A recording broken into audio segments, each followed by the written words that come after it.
O medo de coisas invisíveis é o que todo mundo chama em seu íntimo de religião. Essa é uma frase polêmica, dita por Thomas Hobbes no século XVII, no livro O Leviatã. E o Carl Sagan abre o capítulo 7 do Mundo Assombrado pelos Demônios com essa frase do Thomas Hobbes.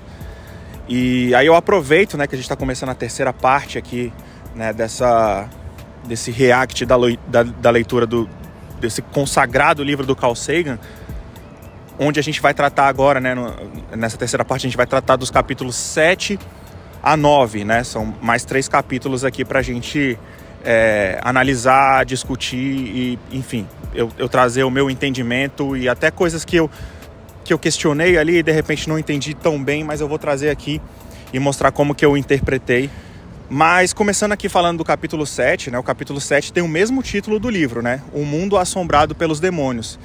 E aí eu quero aproveitar que o capítulo 7 tem esse mesmo título para a gente falar um pouco sobre o título do livro, Porque desde que a gente começou essa série, eu ainda não falei especificamente sobre o título do livro. Que ele tem um significado muito legal, esse título. E na verdade o título do livro ele é um pouco maior do que esse, do que esse, O título completo é O Mundo Assombrado pelos Demônios e a Ciência como uma Vela na Escuridão. O Carl Sagan coloca esse título no livro justamente porque os demônios seriam uma alegoria do que são as pseudociências, do que são a credulidade, o esoterismo, e a vela na escuridão, que seria a ciência, seria justamente esse contraponto, o pensamento crítico, o ceticismo, e o método científico, Então seria essa vela na escuridão e os demônios seriam essa representação dessas coisas que prejudicam aí a sociedade. Porém, ele começa já esse capítulo trazendo o significado original da palavra demônio, Porque se hoje a gente tem a palavra demônio como algo pejorativo, justamente por conta da nossa sociedade, que é uma sociedade judaico-cristã, a gente tem essa palavra como algo bem negativo. Mas lá na Grécia Antiga, quando essa palavra foi empregada pela primeira vez, na verdade o significado original da palavra demônio era justamente conhecimento, Demônio significava conhecimento. Então você tinha vários demônios diferentes que na verdade eram várias áreas de conhecimento diferentes naquela época. A gente está falando da Grécia Antiga, onde o pensamento filosófico ainda era muito pautado pela questão da metafísica, do Aristóteles e tudo. Mas isso é até um papo, de repente, para outro vídeo, para outra leitura, para quando a gente for aprofundar mais, se a gente for aprofundar mais essa questão da metafísica e dos filósofos gregos e tudo. Mas o que importa aqui é que o significado original da palavra demônio era conhecimento. E o cristianismo, na verdade, a cultura judaico-cristã, até antes do cristianismo, começou a pegar essa palavra e transformar ela numa coisa mais personificada dentro do significado teológico, Então, passaram a ter anjos também, e não só demônios. E demônios, na verdade, começaram a significar essas coisas ruins, Esses seriam seres responsáveis por coisas ruins, Então, até a insônia, por exemplo, nessa época era considerada algo do demônio, assim, Tinha um demônio que era o demônio da insônia e demônios de todos os tipos também,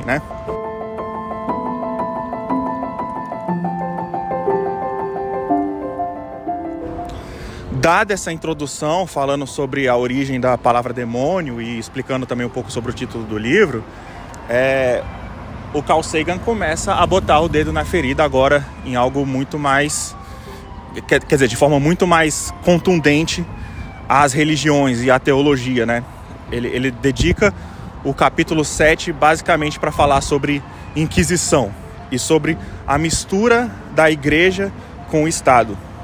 E aqui é importante dizer que quando o Carl Sagan faz qualquer crítica à religião, às crenças, na verdade a credulidade, é a palavra correta, a crítica que ele faz é a credulidade, não a crença em si. Por quê? A gente precisa separar isso, porque você acreditar no que você quiser, né, no que te faz bem, numa coisa que de repente é uma interpretação espiritual sua da vida, não teria problema nenhum, desde que essa sua crença não comece a trazer dogmas e regras para a sociedade baseadas na sua crença, né, baseada em incredulidade e não baseada em método científico, né? Talvez aí comece a entrar um conflito sociológico da crença, né? Que é essa parte da credulidade aplicada na sociedade, né? Com as outras regras. E o auge disso, né? O auge dessa aplicação das suas crenças na sociedade seria a mistura da igreja com o Estado. Por isso que ele cita também o Thomas Hobbes logo no começo, né? Porque esse livro do Thomas Hobbes, né, o Leviatã, é justamente um livro que conta a criação do Estado, né, pelo Thomas Hobbes, como um grande monstro, né, como o Leviatã. E se a gente for falar de Idade Média, era exatamente isso, né? O Estado e Igreja era o auge da mistura das regras religiosas com a sociedade, né? Com o Estado, né? Igreja e Estado, enfim. Então ele começa esse capítulo falando muito sobre a Inquisição. Ele dizia que os inquisitores, né, eram pessoas ali que diziam que negar a existência de uma bruxaria, por exemplo, era negar a Bíblia, né? Você vai ver afirmações muito cruéis e muito firmes, né, dos inquisitores e da Igreja-Estado naquela época. Sempre vai ter um julgamento muito brutal, assim, em cima das pessoas. Ele traz muitos exemplos no livro. Então ele fala muito sobre tortura, né, as bruxas, né, sobre mulheres que foram acusadas de bruxaria. Ele fala muito sobre confiscos pelo tribunal da igreja, né? E só esse conceito de tribunal da igreja só esse conceito de tribunal da igreja já é muito problemático, né? Porque é justamente um tribunal, né, onde a gente vê o tanto que o Estado está atrelado e associado à igreja. Então, nessa época tinha uns caras que eram chamados de alfinetadores, né? Que eram os caçadores de bruxa, e que eles eram justamente recompensados por cada bruxa abatida, né? Então existia ainda uma recompensa monetária para quem conseguisse acusar ali uma pessoa de bruxaria e ela ser condenada. Então esse incentivo também já é muito problemático, né? Pode trazer muitas... trouxe muitos casos completamente injustos, para não dizer todos, né? Afinal, bruxaria não existe. E aí o conceito de misoginia, o conceito de imolação também são muito explorados aí pelo Carl Sagan quando ele fala muito sobre a Inquisição, né? Ele dá um exemplo que numa pequena cidade da Europa aconteceram 28 imolações com mulheres e crianças, adolescentes, adultos, senhoras, tudo isso em um único ano. Uma única cidade pequena na Europa, 28 imolações com mulheres, né? Então a crueldade e a misoginia no auge ali, né, da igreja misturada com o Estado. Uma mãe e a sua filha, por exemplo, elas foram queimadas, acusadas de causar uma tempestade por despirem as suas meias. Então eram coisas absurdas nesse nível, né? Tipo assim, a mulher não podia despir as meias, né? Era uma regra social daquela época, e caso ela fizesse isso, ela poderia gerar uma consequência como uma tempestade, por exemplo. E nesse caso elas foram condenadas pelo tribunal da igreja, né, a serem queimadas por terem despido as meias e causado uma tempestade. A heresia em si era um crime hediondo, né, para essa igreja-estado. E assim, a gente fala da Idade Média, mas a questão da Inquisição e da heresia ser punida dessa forma, ela perdurou por muito tempo, né? Até hoje a gente tem muitos resquícios disso. E inclusive a própria igreja protestante, né? A reforma protestante, que o Carl Sagan em capítulos passados ele de certa forma elogiou para mostrar que, né, trouxe uma moderação ali, né? Deixou a igreja talvez de uma forma mais moderada em alguns sentidos, ainda assim praticou inquisição, né? Por exemplo, A gente pode pegar o exemplo ali das bruxas de Salem, né? Que foi uma perseguição, uma caça às bruxas que aconteceu nos Estados Unidos, já numa era mais recente, né? E foi coordenada pela Igreja Protestante. A simples tradução da Bíblia, naquela época, né? Na época da Igreja-Estado, era considerado um ato herege. E teve um cara que fez isso na época, que se chama John Wycliffe. E ele foi queimado na fogueira pelo simples fato de traduzir a Bíblia. Voltando até na questão dos demônios, na questão da credulidade e tudo, as doenças mentais naquela época, elas eram atribuídas a demônios, a possessões, né? Então, só no século XVIII que as doenças mentais começaram a ser diagnosticadas pela medicina e deixaram de ser atribuídas a demônios, né? Como eu falei, até a insônia era demoníaca, né? E como eu falei também, até hoje a gente tem resquícios desse tipo de coisa na nossa sociedade. Tem um livro recente, que o Carl Sagan também cita, que é um livro de uma autora chamada Rebecca Brown. Esse livro se chama Prepare for War, né? Se prepare para a guerra. E ele basicamente é um manual de guerra espiritual, onde a Rebecca Brown diz que meditação, yoga, artes marciais e qualquer coisa que não seja da cultura judaico-cristã, né? Principalmente essas coisas, a gente vê muitas coisas asiáticas, africanas, esse tipo de coisa, são atribuídas ao demônio, são atribuídas a formas do demônio querer te aliciar, querer te levar para o lado obscuro, para o lado, né, do mal da sociedade, digamos assim, né? Então, essa demonização de outras culturas, ela é presente até hoje, né? A gente vê isso, a gente tem igrejas modernas aí, né? De pessoas que vão a cultos modernos e ainda repetem esse tipo de coisa.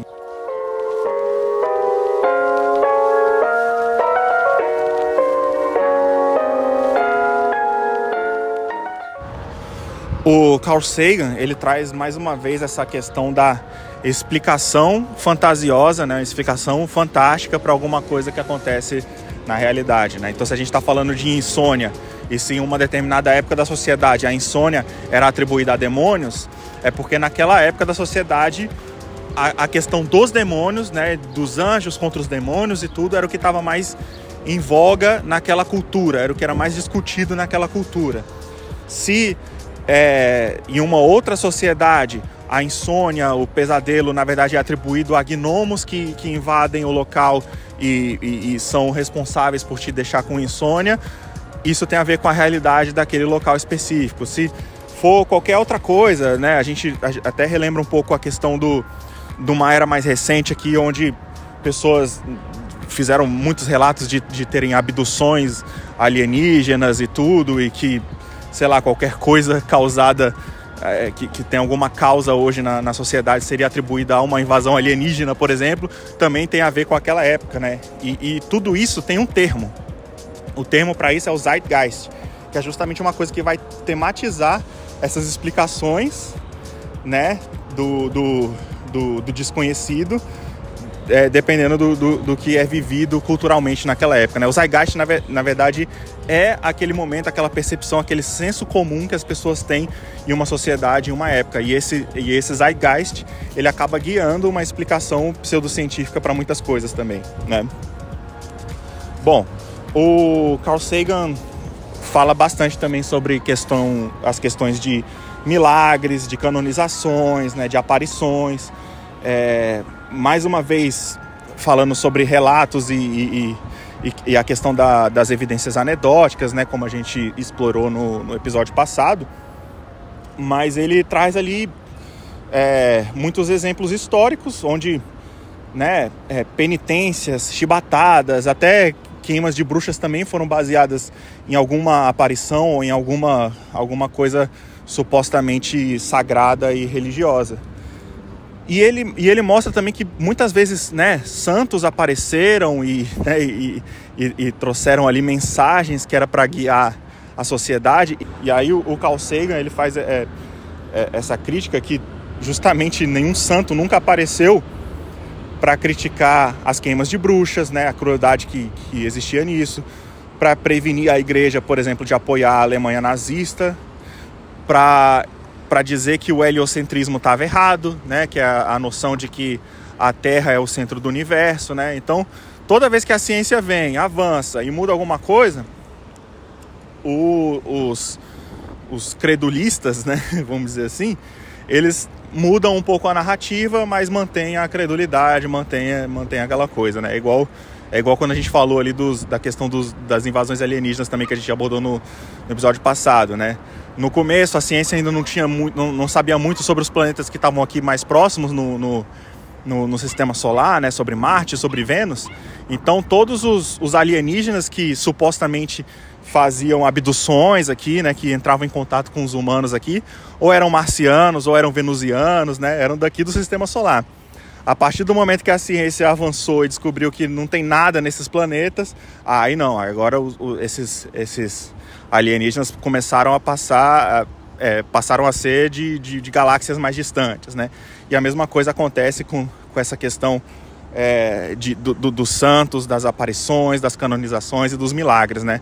Os milagres, antigamente, os relatos de milagres eram muito mais, digamos assim, sobrenaturais, assim, se a gente for ver o que estava escrito, o que estava relatado sobre aquele milagre. A partir do momento que a ciência avança, a gente consegue ter mais registro das coisas, né, de imagens de câmera, essas coisas, os milagres passaram a ser coisas mais banais, assim, no dia a dia. Na verdade, sei lá, uma pessoa sendo salva de um atropelamento, né, vira uma coisa talvez mais que realmente existia, de repente, uma chance de acontecer, mas é atribuída a um milagre. Não, tá tudo bem. A ideia também do Carl Sagan não é ficar criticando a crença das pessoas aos milagres, essas coisas, mas justamente como a Igreja-Estado, principalmente, se utilizava dessas narrativas para conduzir a sociedade naquela época, né? Então é basicamente esse o alerta que ele traz, né, o tempo todo, quando ele fala de Inquisição, quando ele fala de igreja, quando ele fala de credulidade. É a mistura dessa crença, desses dogmas com o Estado, trazendo esses malefícios todos que a gente está vendo.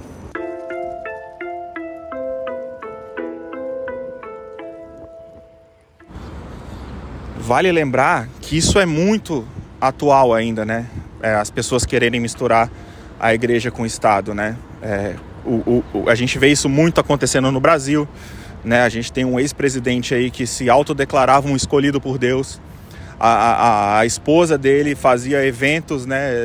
Liderava eventos ali com milhares de pessoas, onde ela dizia claramente que o marido dela, que era o presidente naquela época, era um escolhido por Deus, e que aquilo era a gente estava vivendo uma batalha espiritual do bem contra o mal. E quantas pessoas não acreditam nisso até hoje, né? Isso é basicamente uma tentativa de transformar o Brasil num estado jihadista, né? Qual é a diferença de um estado completamente fundamentalista, do Talibã e dessas coisas que a gente vê muito aí no Oriente Médio, para esse Brasil que essas pessoas querem, né? Totalmente fundamentalista? Não tem diferença nenhuma. Então, o Carl Sagan, em todos os momentos, ele mostra o quanto que é importante a gente nunca querer separar a política da ciência, da sociedade, do nosso dia a dia, porque tá tudo interligado, né? As coisas estão interligadas. Não adianta a gente querer separar. Mas fala de política o tempo todo. Mas fala de ciência o tempo todo. Não. A política e a ciência estão presentes em tudo o tempo todo.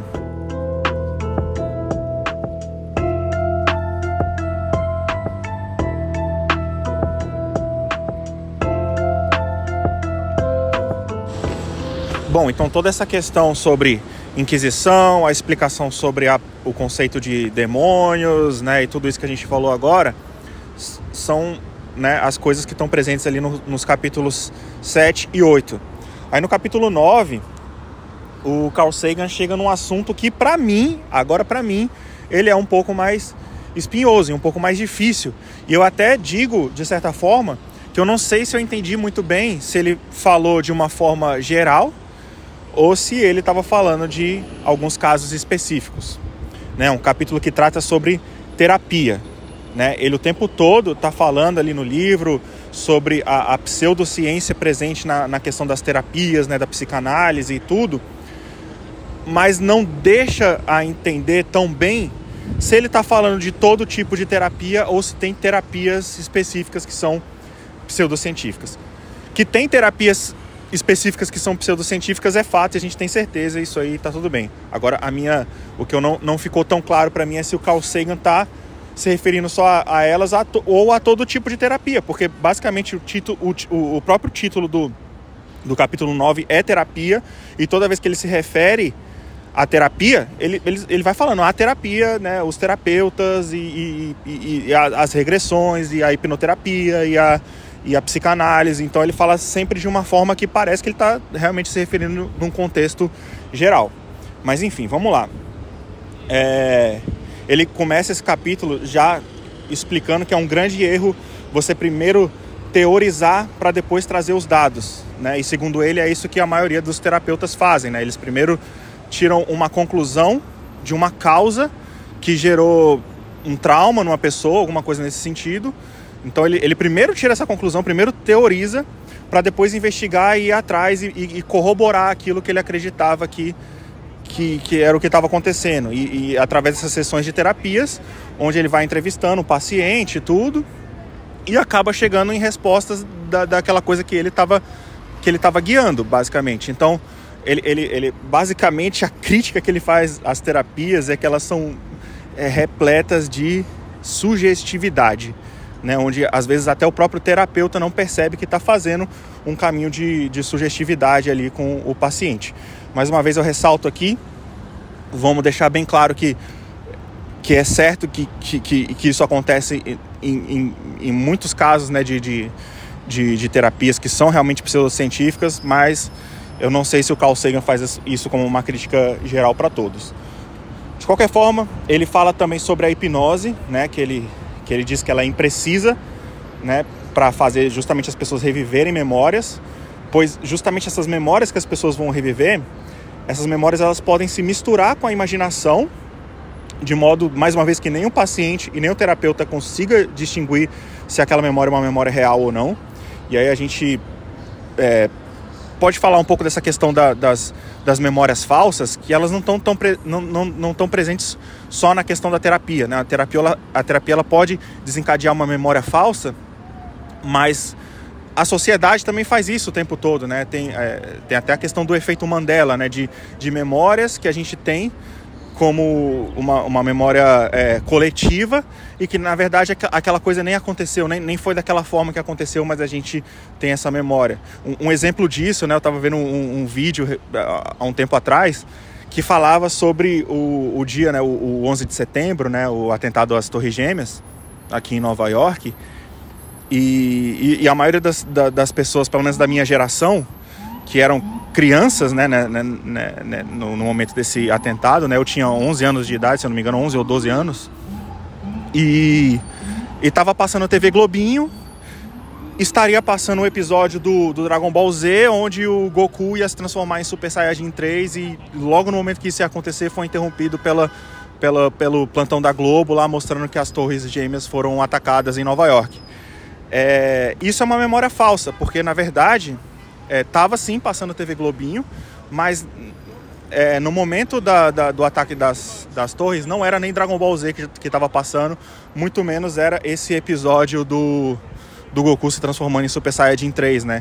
Eu tava vendo um vídeo que mostrava, justamente os caras foram lá no arquivo mostrar que naquele dia não era isso, não, isso é só uma memória que foi muito repetida por todo mundo, talvez por conta de um meme, de uma piada, alguma coisa assim, e todo mundo colocou isso como uma memória coletiva, e tem gente que diz que lembra, né, que realmente, é isso que estava acontecendo mesmo, o Goku estava se transformando lá no Super Saiyajin 3, e aí o plantão da Globo entrou e interrompeu tudo lá. Mas isso é um exemplo de efeito Mandela, e tem diversos exemplos, né, na sociedade, e outros exemplos também de como memórias implantadas são prejudiciais, e elas acontecem muito através das terapias, né? Então ele critica a hipnose, critica essas sessões de regressão e mostra como isso é pseudocientífico na visão do Carl Sagan. E ele mostra que os tribunais americanos, por exemplo, né, os tribunais mesmo de justiça, eles já não aceitam esse recurso como uma evidência para crime, por exemplo, né, de trazer uma regressão, de trazer uma uma terapia ali que relembra essas memórias e usar aquilo como uma prova, uma evidência para um crime, né? Então, os Estados Unidos já não aceitam mais isso. A Associação Médica Americana também considera as lembranças descritas através da hipnose menos confiáveis do que as lembranças espontâneas, né? Isso também é um dado da Associação Médica Americana, que o Carl Sagan traz no livro. Ele diz lá, né, que a hipnose ela é feita justamente em um ambiente de alta sugestividade. Ele fala várias vezes sobre relatos de abduções novamente, né? Porque é algo que estava muito em alta na época que ele lançou esse livro, né? Em 95 tinha muitos relatos de abduções. A gente não vê isso muito hoje, mas para quem se lembra, né, no Brasil, né, no Fantástico, no programa do Gugu, nesses programas mais sensacionalistas, estava sempre falando de alienígenas, de abduções, de visitas de extraterrestres. Então era algo muito presente ali nos anos 90, né? Por isso ele traz muito isso no livro. É engraçado, né? Talvez se esse livro tivesse sido escrito hoje, infelizmente Carl Sagan não está mais vivo, mas se esse livro tivesse sido escrito hoje, talvez ele não trouxesse tantos exemplos sobre alienígenas, né?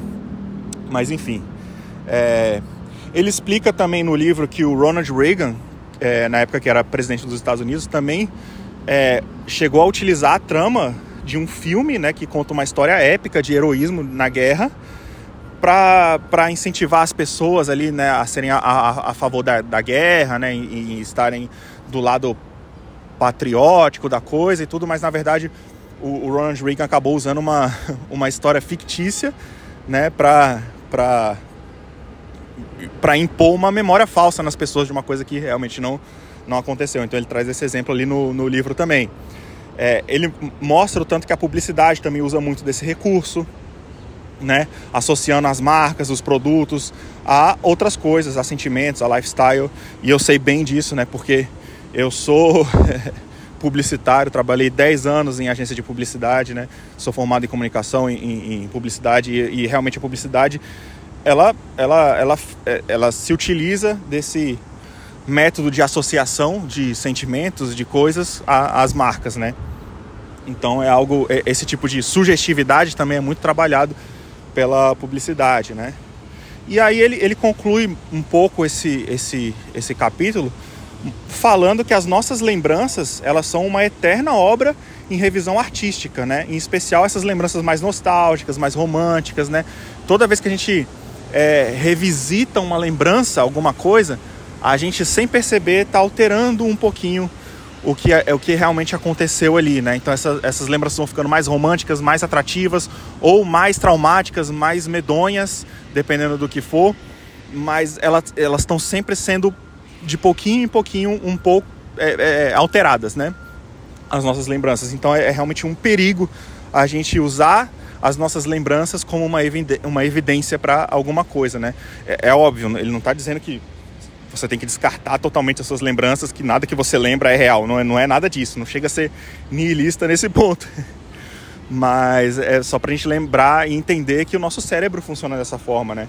A gente está sempre mudando um pouco os nossos caminhos neurais ali. Quando a gente revisita uma memória, eles vão mudando mesmo conforme a gente vai relembrando das coisas. Isso, inclusive, eu acho que quem, sei lá, tem memórias de infância de algum lugar e de repente vai para aquele lugar quando é mais velho, tem a sensação de que o lugar é maior ou é menor, sabe? De que nas lembranças o lugar era de uma outra forma. E eu não tô falando só pelo fato do tempo ter passado e ter acontecido uma reforma no lugar ou qualquer coisa desse tipo. Mas, às vezes, uma noção de tamanho, de espaço mesmo, muda para mais ou para menos por conta da nossa memória, né? Então, resumindo, o ceticismo ele é essencial para todos os lados, né? Tanto quando a gente fala de mistura da igreja com o Estado, quando a gente fala sobre métodos terapêuticos pseudocientíficos, né? Até porque ele cita muitos casos do FBI, né? De pessoas que relatam abusos, que relatam qualquer outro tipo de coisa, ou até relatos de sacrifícios, né? Como é que chama? Sacrifícios satânicos, essas coisas assim, demoníacas e tudo. O tanto que essas coisas baseadas em relatos, baseadas em memórias, baseadas em traumas, são complicadas da gente aceitar como evidência. Então até, claro, temos que ter também muito cuidado ao falar disso, né? Porque quando uma vítima de abuso sexual ela vai lá e relata um abuso sexual, a gente não pode desacreditar nessa vítima, mas ao mesmo tempo a gente não pode já pegar e tomar como uma verdade absoluta e condenar uma pessoa injustamente, né? Porque isso já aconteceu várias vezes na história, ele traz isso também lá no livro, vários exemplos disso. Então, seja por charlatanismo, ou seja por realmente não dominar a ciência, as pessoas muitas vezes se utilizam desses recursos pseudocientíficos para conduzir terapias, conduzir pessoas, conduzir, né, investigações de uma forma bem problemática, né? E a gente vê isso muito hoje em dia. Se a gente for falar de pessoas que se autopromovem e que vendem coisas totalmente pseudocientíficas, baseadas em terapia, baseada em crença, baseada em Deus, a gente vai ter diversos exemplos de tudo, né? Desde esses pseudoterapeutas aí que misturam até astrologia com terapia, até, sei lá, coaches e mentores aí que lotam arenas para falar de teoria né, teologia da prosperidade e não sei o que, baseada na Bíblia e blá, e não sei o que, e é só um monte de lorota, né, vestida ali de alguma coisa que parece música, que parece que soa como música no ouvido dos mais leigos, né, basicamente. Bom, eu acho que é assim que a gente termina um pouco esse vídeo aqui, mas esse vídeo, né, para quem tá vendo, ou áudio para quem tá ouvindo no Spotify. A gente ainda vai ter talvez mais 1 ou 2 capítulos sobre esse livro. Eu já estou preparando os próximos livros para a gente seguir fazendo uma leitura crítica e um debate, né, desse tipo, porque realmente está muito legal, muito divertido de fazer. E mais uma vez eu vou agradecer aqui nominalmente as pessoas que assistiram, né, ou que ouviram o episódio passado até o final e deixaram o código secreto, seja no Spotify, né, no comentário da pergunta do Spotify, ou nos comentários do YouTube, né? Essas pessoas são Valber Freitas, Senhor Lucas José, Wagner Guzmão, Cultura Panda, Tieme Pinheiro, Lenice Oliveira, Frank Engelbert, Vitor dos Prazeres. São as pessoas que deixaram aí o código secreto e eu agradeço por terem ouvido até o final. E para esse episódio também vou deixar mais um código secreto. Quando você for fazer seu comentário aí, cita um animal mamífero, beleza? Esse é o código secreto desse episódio. E a gente se vê então no próximo. Falou, valeu, já falei demais, já tô aqui todo descompensado com esse episódio e vamos nessa.